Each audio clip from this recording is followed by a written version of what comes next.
I'm gonna try to make 2 videos really quickly. Heading to the beach after spending some time in the main library here in Brighton. And just going back to my past reminds me of great things that I've done. And I think sometimes the best things happen when we just let go of what is expected of us, or what everybody thinks that is like the right decision or the most responsible one, and we just go with the flow to what feels good. And I know this sounds irresponsible or hedonistic, but I have to accept that. I have to just say that, like, some of the best decisions I made has been when I've done this.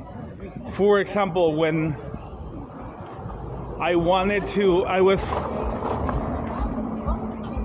supposed to get a PhD in biology. That was like the expectation, and I was slowly building towards that career. And then I was not admitted into 5 universities. And I was dating this girl that wanted to travel in South America, but it was just not fun to travel with her. So I basically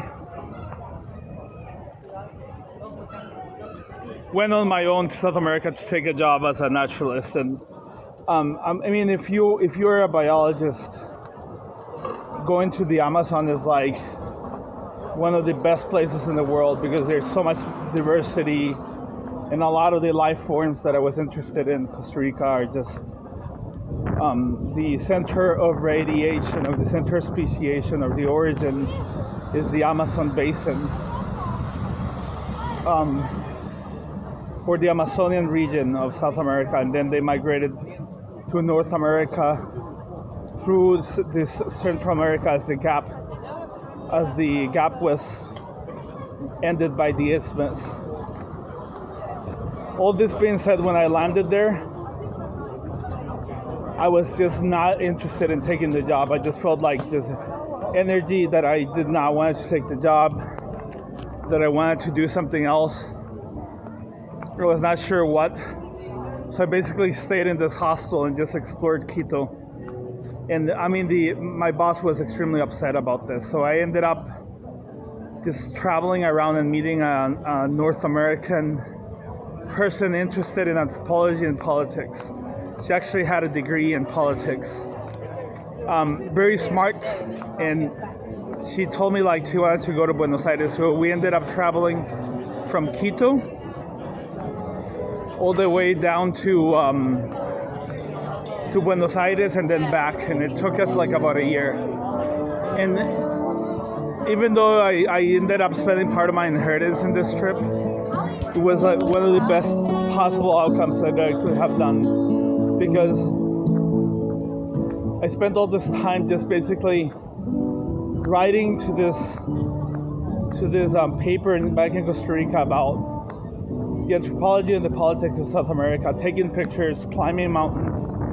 It was definitely not self-sustainable. Like, I did not make enough money from the articles, but it was kind of like a very, very, very memorable use of my time, and just meeting a lot of travelers. And then I realized that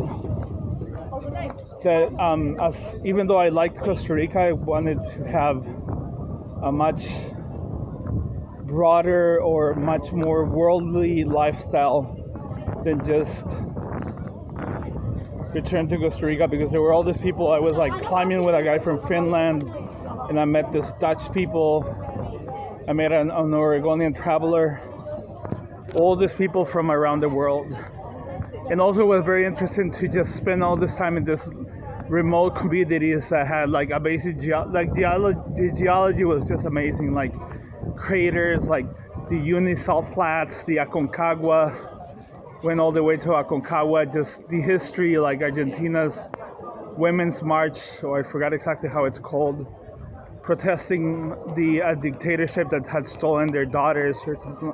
Forgot exactly the name of this. Then going to Colombia, and then spending time. I actually knew a lot of people in a lot of the countries.